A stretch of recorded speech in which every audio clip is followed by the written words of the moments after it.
Hey, it's Paula Hines Lonergan, and time's up for me to be silent.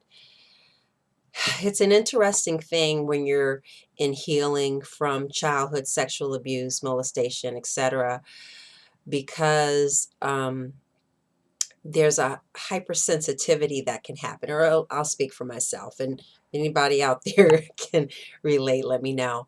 But there's a hypersensitivity or hyper awareness that happens, or that has been happening in my case.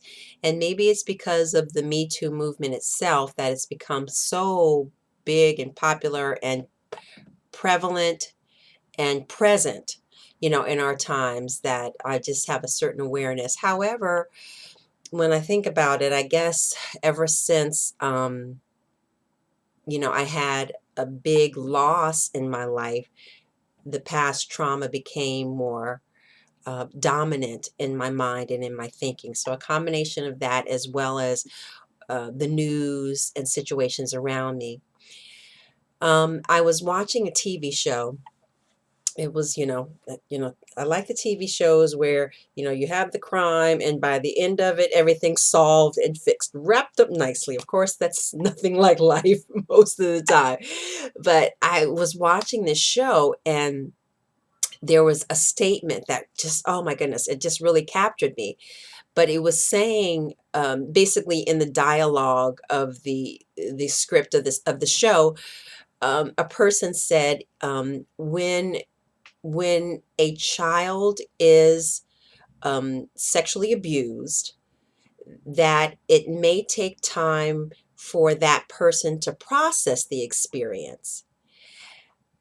And it may be that the trauma could be triggered when there is an emotional similarity that takes place.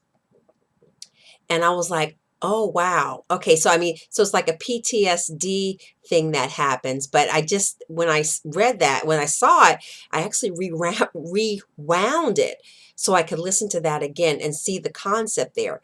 So basically, when you have that experience of abuse, that triggering can happen, and it doesn't have to be where you're being abused physically again or sexually again. But if there's an emotional similarity, if there's something that links it, that you're experiencing now, it can trigger the past trauma. And I was thinking kind of how that happens, with myself on certain levels. I have a very difficult time dealing with when a person is abused, whether physically or sexually. It's like, oh, just to, hear about it, when, it's relayed to me, when I hear experiences about it, if someone tells me, something that they're experiencing, then it's like I just get this rise of anger and upset, even though it's not me. And of course, from any standpoint, all abuse is bad, and anybody may have a certain reaction to it. However, I've come to realize in myself that there's really an escalated emotional feeling that I get, as part of my trigger mechanism, based on, no doubt, my past experiences.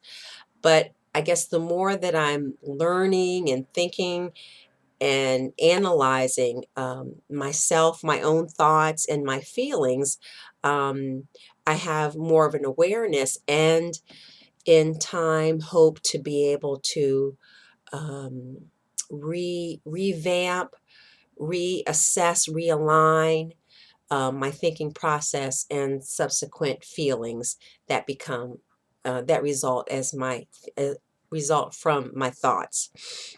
Anyways, I just wanted to share that because I just found that, like I said, I watched it and then I rewound it again and kind of rewound it again, because that thought, as part of that dialogue, it just captured me, and I just saw certain truths, in that.